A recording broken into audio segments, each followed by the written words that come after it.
About 5 years ago, I was working as a naturopath at a fertility clinic, and it was just a fertility clinic down the road from me.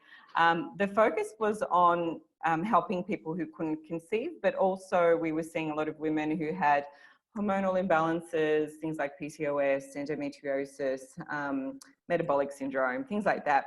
And surprisingly, there are quite a lot of people who are experiencing these issues. And what we were doing was we were getting them onto a pretty hardcore diet, along with herbal supplements, nutritional supplements, and a diet that was quite strict.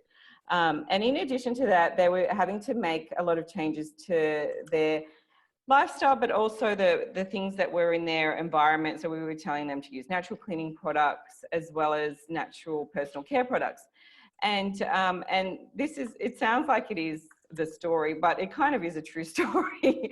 I was wanting to recommend products to them. And so what I tend to do is if I want to recommend something to someone, I want to have used it myself and really like it and really sort of be able to vouch for it. And I headed into a health food shop, a couple of health food shops actually, and was looking at skincare products that were on the market and was trying to find something that was edible, because I thought, well, look, if you can't eat it, then you shouldn't really be putting it on your skin. It should be that pure.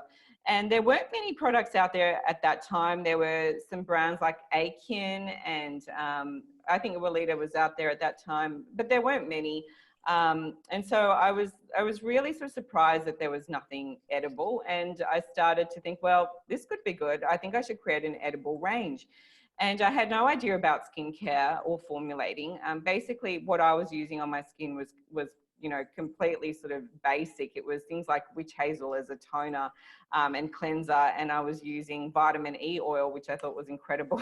And so really basic things, nothing very sophisticated. So I started doing a course, which was an online course, a Formula Botanica course on skincare formulation. And then I did a course run by a company called New Directions, just nearby, and there was a lady there and she was running a course on making your own skincare. I thought, great, I'll do this. And I started doing the course with her, and she was fantastic. And I approached her in the break and I said, Cheryl, do you think that, you know, an edible range is possible? And she goes, yeah, I think it is. I think you could do that. And I said, well, great. You know, I really want to do this. And so I thought, well, this lady's really got that background, that chemist background. She's going to be able to help me. But in the meantime, I was actually blending things like shea butter. I was whipping it up in my mum's KitchenAid, and I was adding things like rose water into it to make it smell nice. And I was giving this to my friends, and I was still working in finance at that time, part-time. So I was handing it out to people, and they were like, wow, we really like this stuff. And so it evolved a little bit from there. And so I guess we launched I launched the range. CR Formulations is the formulator, and Cheryl was the one who sort of worked with me. So thinking about using all the herbs and natural ingredients to create the products and keeping it really true to that edible philosophy. So alongside that, I thought, well, look, I really love the fact that I can create skincare and make it and give it out to people. But, you know, what about the inside? I love all these herbal concoctions. You know, I make herbal elixirs for my clients. You know, one of my favorite things was like mixing herbs, and you can imagine like having a beaker and sort of mixing herbs and putting it in a bottle. I was like, oh, well, I really want to give these out to people. And when I did launch, I did actually have herbal elixirs. There was a detox one, there was a sleep one, a brainy one, and, you know, etc.